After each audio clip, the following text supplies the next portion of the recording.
Kenny here with Gardening Simplified.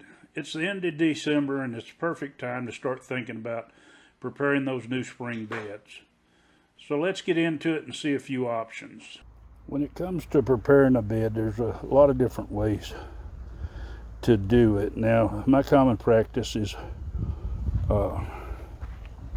taking and clearing the weeds, which I like to string it off unless I'm going to do multiple beds. And then I come through here and cut the weeds loose. The tool of choice is the stirrup hoe, which these can be picked up at any of your home improvement stores. It works good because with very little effort it'll cut the weeds just below the ground. Now I'm not concerned with any roots that I leave in the ground on most weeds. Now if you have Bahia grass, which has kind of a massive root that might regrow, or Bermuda grass, which is common about having a root network that might regrow through your bed, those I'd be concerned with. Now once you clear those out and you level it, now in this particular area here I have little berms that were where my corn was planted this last spring rather, and I'll level them out, and then I come through with about 2 to 3 inches of compost, and that's my bed. Now I'll go in between the beds with mulch, which I'm a little behind on my earlier beds. I have that all taken care of, but here I don't, and I get a few weeds coming back in here. But it's that simple now, and there's no reason to put in raised beds or go to all that expense with the framing and stuff unless you have certain conditions that you might need to deal with, like excessive amounts of water. If you have very poor soil that, as far as like rocky or something like that, you might want to build up a layer so you've got a better layer for growing in, especially for your root crops. And you can also accomplish this by building up a raised bed in your in-ground garden.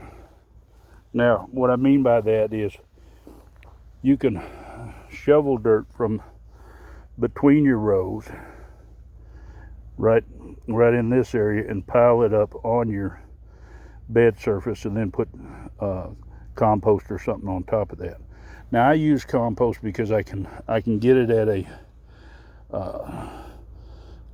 commercial supplier where I can get a trailer load at a time. Now when you start, if you're doing a small garden, you could use some of your big box stores, Home Depot or Lowe's or something like that.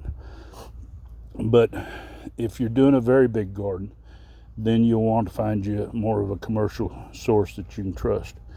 Now, as you can see, this compost, a lot of it is chipped wood, and you can see the pieces left over.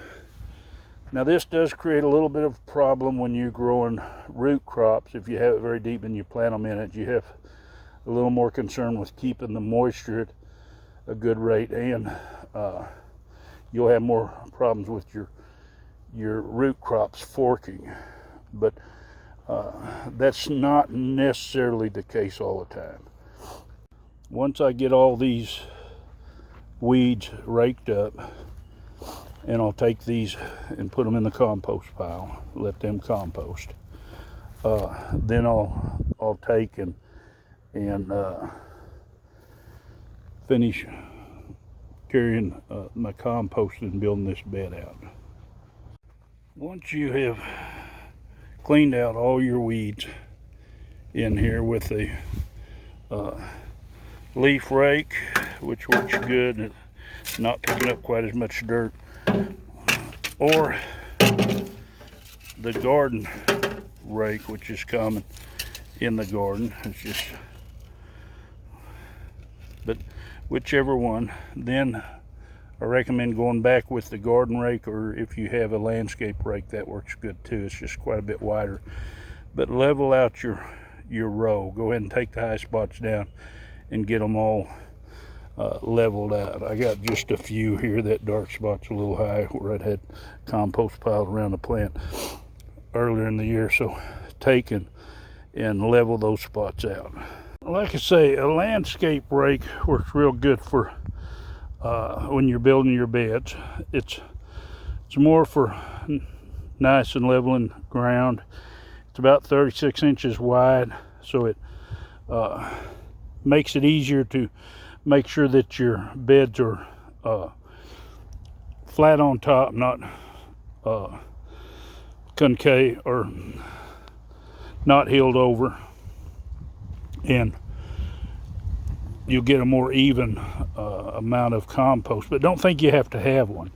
Now, an alternative to doing your bed this way, now I laid down plastic and killed most of my grass. In some places where it's been up for a while, you've got a lot of the winter clovers and stuff that's blown around and seeded in here, and they're coming up, which I'll deal with those as I go. And I still have a little bit of grass that I'll take a flame weed or two to kill this off. But you can put cardboard down. Now, when you put cardboard down, make sure that you don't have any packing tape on it or such as that.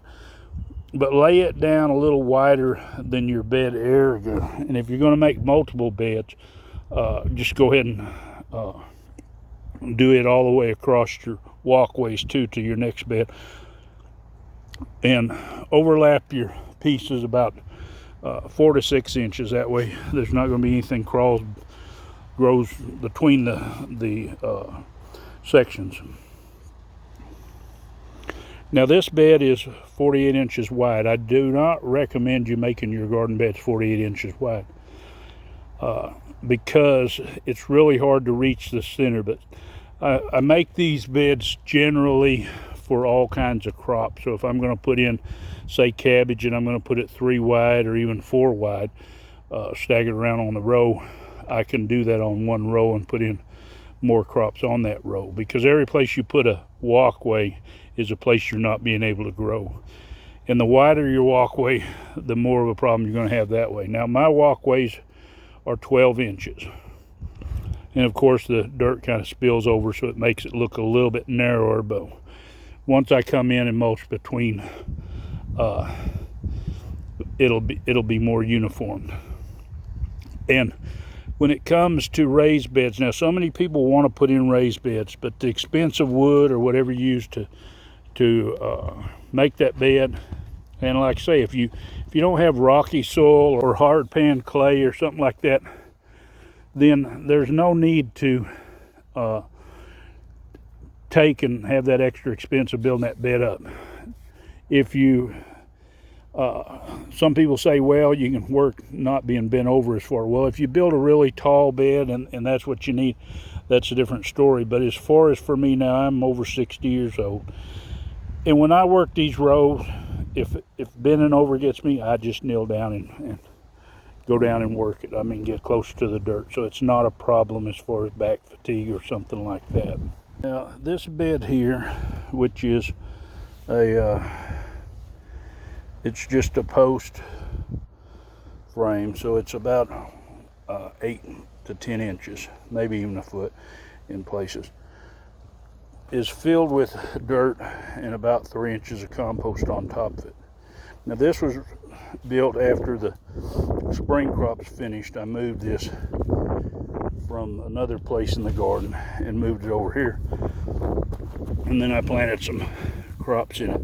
Now in this one I have carrots, and we'll pull one out here. And as you can see, we've got decent sized carrots coming in. They could probably use a little more even watering. We've been harvesting some out of here. But as far as, we don't have a problem with them forking or anything like that. These are mainly going to be left for a seed crop on a lot of them. Now this does have a little bit of splitting here. When we started out, we were watering them real even, getting them going. Now we're kind of more concerned with we'll just harvest some of them out and save seeds on the rest for next year's crop. But as you can see, even though this bed was just prepared, no special amount of amendments, a little bit of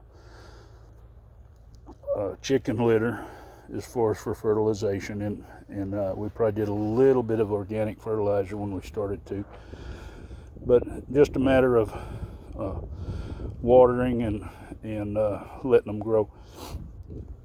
Now in this particular bed here, the only reason it was raised because we had this and we intend to put a few crops in here that we don't want to, that may be more evasive than others, that we don't want to get out. But since it was too late in the season to start planting those, we went ahead and utilized this area for some.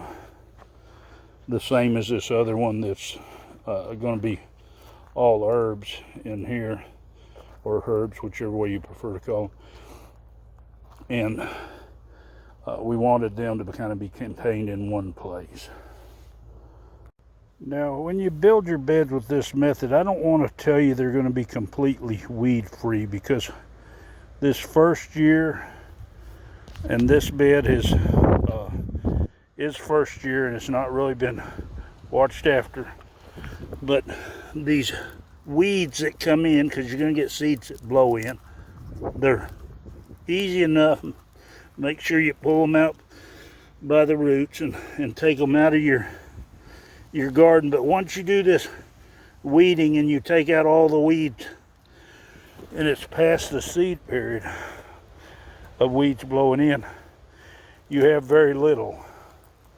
A lot of my beds that have been here a while, and we can look, for instance, at these. Now, of course, this one over here was just recently cleared out, but the others, like such as this bed here, there are a few weeds coming into it, and of course I have some weeds in the aisle that I haven't got to. But once you weed these, this bed here has been vacant for approximately 2.5 to 3 months.